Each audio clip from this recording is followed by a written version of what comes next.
बिस्मिल्लाहिर्रहमानिर्रहीम। कोड 17.2 के साथ मैं हूं रेहान मसरा। आज का जो टॉपिक है वो पैराग्राफ एंड इट्स टाइप्स और ऑब्जेक्टिव क्या है। स्टूडेंट्स, ऑब्जेक्टिव सीधा सीधा है, बिल्कुल वाज़ेह है, और वो ये है कि आपको ये चार जो राइटिंग स्टाइल या फिर चार पैराग्राफ टाइप्स जो है उनमें से दो सेलेक्ट करना है।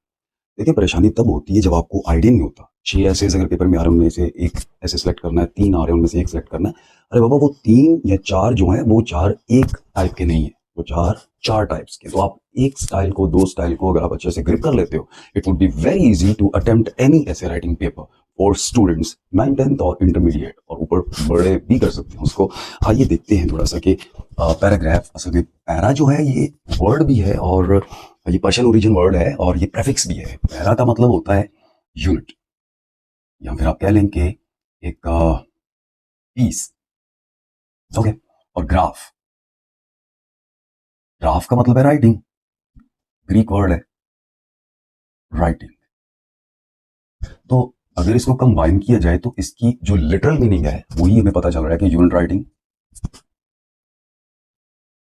या फिर यूनिट वन राइटिंग, और आसान अल्फाज में एक पैराग्राफ जो होता है ना, वन मेन आइडिया डिस्कस करता है, सिर्फ एक मेन आइडिया। और यही कल हमने देखा था, ये वाला। हम टाइप्स की बात करते हैं, पैराग्राफ टाइप्स की, और जो पहली टाइप है जो मैं पहले डिस्कस करूंगा वो नैरेटिव है। नैरेटिव, नैरेटिव पैराग्राफ, ये वैसे राइटिंग स्टाइल भी है। ये असल में नैरेटिव पैराग्राफ होते कौन से हैं? नैरेटिव पैराग्राफ वो तमाम पैराग्राफ्स हैं जो टेल अ स्टोरी या फिर कोई इवेंट को रिलेट कर रहे हो, रिलेट एन इवेंट। आसान अल्फाज में कोई आपके साथ पेश आने वाला कोई वाकया, या आप किसी चीज को, किसी पर्सन, प्लेस और थिंग को जो आपसे रिलेटेड है उसको बयान कर रहे हो। नॉर्मली जो नैरेटिव पैराग्राफ्स होते हैं इनमें पर्सनल एक्सपीरियंस होता है, पर्सनल एक्सपीरियंस। और डेफिनेटली पर्सनल एक्सपीरियंस जो होता है वो उसको हम सब्जेक्टिविटी कहते हैं, सब्जेक्टिविटी। तो आप लोग जब भी नैरेटिव एसेस डील करते हो तो वो वाले एसेस होते हैं जिनमें माई, आई, मी, उसका प्लूरल वी और अस, ये लफ्ज इस्तेमाल हो रहे होते हैं। मतलब जो फर्स्ट पर्सन है ना, वो प्रोनाउन का जो है, और फर्स्ट पर्सन क्या है आपके पास? आई, और उसका प्लूरल वी। तो इसका मतलब ये हुआ कि नैरेटिव जो पैराग्राफ्स होते हैं वो वाले पैराग्राफ्स होते हैं जिनमें आपका पर्सनल एक्सपीरियंस आ रहा है, आप आई का वर्ड यूज कर रहे हो, और वो राइटिंग इसमें आई का वर्ड यूज होता है, वो नैरेटिव है। अब जरा गौर करिए कि नैरेटिव राइटिंग स्टाइल के अंदर एक और चीज है जो कि जिसे हम कहते हैं सीक्वेंस। सर, इसके अंदर सीक्वेंस का ख्याल रखना है आपने। और सीक्वेंस क्या होता है जनाब? इसकी बिगिनिंग होती है, इसका मिडल होता है, और इसका एंड होता है। यानी शुरुआत, दरमियान, वस्त और फिर इख्तितामिया। और अगर आप नैरेटिव स्टाइल में मिडल ऊपर ले आओ, बिगनिंग नीचे ले आओ, तो कुछ इस तरह होगा कि अगर फर्ज करके इतना बुरा लगेगा कि अगर ये वाला सर जो है मैं उठा के अपने पेट पे लगा दूं, और पेट जो है वो सर की जगह पे लगा दूं, या फिर सर जो है वो पाँव में लगा दूं और पाँव उठा के जहां सर है वहां लगा दूं, तो आप गौर करेंगे ये बहुत ही फजूल किस्म, एक स्केरी किस्म की क्रिएचर बन जाएगी। तो जनाब, आप पैराग्राफ राइटिंग जब करते हो ना, आपको नहीं पता होता कि ये किस कैटेगरी में फॉल कर रहा है। तो यही हालत करते हैं ह्यूमन बीइंग का।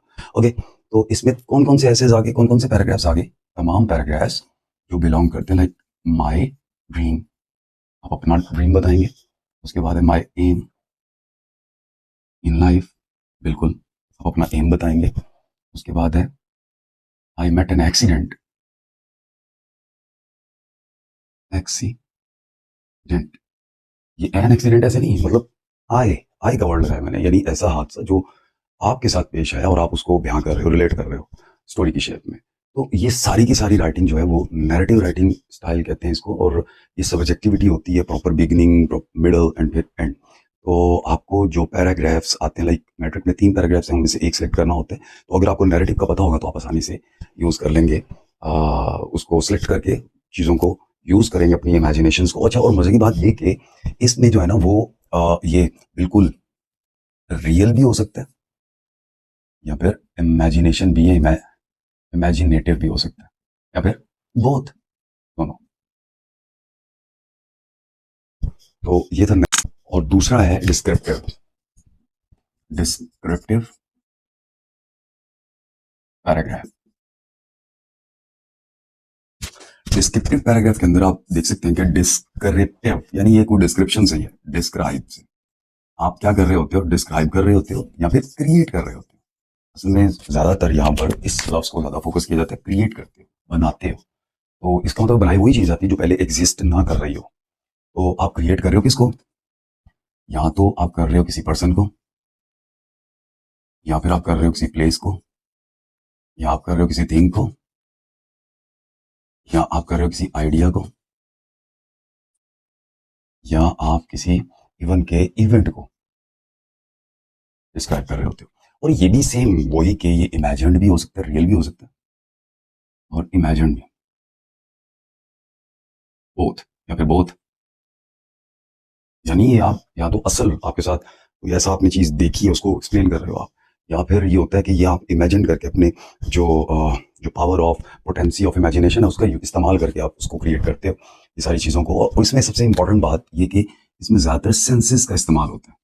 सेंसेस, और सेंसेस क्या होती हैं? डेफिनेटली इसे कौन सी है? सी है, फिर क्या है? हेयर, टच, फील, या फिर टेस्ट। तो इनको बताने के लिए व्हाट वी नीड, हमें जरूरत किस चीज की होती है? एडजेक्टिव्स की। यानी इसका मतलब ये हुआ कि अगर आपको डिस्क्रिप्टिव पैराग्राफ के ऊपर अबूर लेना है तो आपको एडजेक्टिव्स को करना पड़ेगा, so that you make your reader feel और टेस्ट और touch anything you are going to describe. अब गौर कीजिए कि इसमें जो इंटर में और मैट्रिक में जो ऐसे ज्यादा फॉल करते हैं वो देखिए, एन एक्सीडेंट। ये एक्सीडेंट आप साथ पेश नहीं आया, आपने उसको ऑब्जर्व किया, आप डिस्क्राइब कर रहे हो। यहाँ पे इसमें ऐसे आते हैं लाइक माई हीरो, डिस्क्राइब कर रहे हो पर्सन को। How is it to hill station. आप वहां पे सारी इन्वायरमेंट को बकायदा बयान कर रहे हो। या फिर आप कह सकते हो कि माई हाउस, या फिर आर ट्रू मुस्लिम, एक्सेट्रा। तो डिस्क्रिप्टिव भी एक पैराग्राफ आता है, ये ऐसे आता है। इसका मतलब हो गया कि अगर आपको पेपर के अंदर एक नैरेटिव आए, ऐसे एक डिस्क्रिप्टिव आए, तो आपको कौन सा स्टाइल ऑफ राइटिंग पसंद है, मैटर करता है। तो आपने देखना है कि आया ये वाली चीज आपको सूट कर रही है या फिर नैरेटिव सूट। नंबर 3 है इंफॉर्मेटिव या फिर एक्सपोजिटरी। नंबर 3 इंफॉर्मेटिव या फिर एक्सपोजिटरी। यानी आप इंफॉर्मेशन दे रहे हो, एक्सपोज कर रहे हो। एक्सपोजिटरी लाइक आप क्या कर रहे होते हो? एक्सप्लेन कर रहे होते हो कोई आइडिया को, या फिर डिफाइन कर रहे होते हो, बयान कर रहे होते हो कोई डेफिनेशन, कोई टर्म, उसको। और इसके अंदर आप इंफॉर्मेशन लिखते हो, फैक्ट्स एंड फिगर्स लिखते हो, और सिर्फ एक्सप्लेन कर रहे हो। ये कोई पॉइंट ऑफ व्यू, मतलब आप बिल्कुल न्यूट्रल हो गए, न्यूट्रल सॉर्ट ऑफ राइटिंग। मतलब आप सारी इंफॉर्मेशन देंगे, चाहे वो नेगेटिव है चाहे वो पॉजिटिव है। तो इसके अंदर जो ऐसे फॉल करते हैं या पैराग्राफ फॉल करते हैं एक्सपोजिटरी के अंदर, वो देखिए डेमोक्रेसी, जमहूरियत। तो ये आइडिया है या टर्म है, एक्सप्लेन कर रहे हैं, लाइक अनएम्प्लॉयमेंट, या फिर इन्फ्लेशन, महंगाई, या फिर करप्शन, या फिर पोल्यूशन। गौर कीजिए, ये सारी की सारी टर्म्स हैं, सारे के सारे आइडियाज हैं। इनको आप एक्सप्लेन करेंगे, इनको आप अपने रीडर को, ऑडियंस को इंफॉर्मेशन देंगे। मतलब इंफॉर्मेशन आपने देनी है by using examples, by giving facts and figures. तो ये जो स्टाइल ऑफ राइटिंग है ये इंफॉर्मेटिव और या फिर एक्सपोजिटरी है। जो फोर्थ स्टाइल है वो परसुएसिव है। परसुएसिव को याद अगर करना अगर मुश्किल है तो इसको कर लो कन्विंसिंग। यानी कन्विंस करना है आपको किसी को। ये कन्विंसिंग पैराग्राफ्स होते हैं। इन पैराग्राफ्स के अंदर जो है वो असल में क्या चीज यूज होती है? Logical reasoning. रीजनिंग मतलब दलाइल के साथ आप बात करते हो, दलील के साथ बात करते हो, या बात को एक्सेप्ट करवाते हो या करने की कोशिश करते हो, या फिर उसको रिजेक्ट करवाने की कोशिश करते हो। असल में इसमें सबसे पहले ओपिनियन होता है। आप अपने ओपिनियन को क्या करते हो? डिफाइन करते हो। और फिर जब ओपिनियन डिफाइन कर दिया आपने या कोई आइडिया डिफाइन कर दिया आपने, तो उसके बाद आप डिटेल देखते हो, लैंग्वेज। ये जो डिटेल और लैंग्वेज है ये असल में किसके मुताबिक होती है? ऑडियंस के मुताबिक।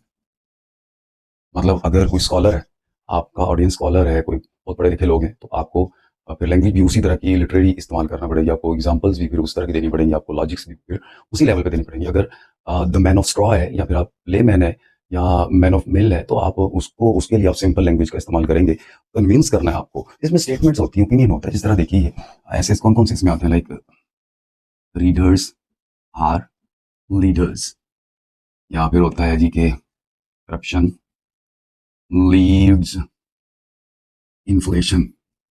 करप्शन जो है वो महंगाई का सबब है, या फिर स्पेयर द रॉड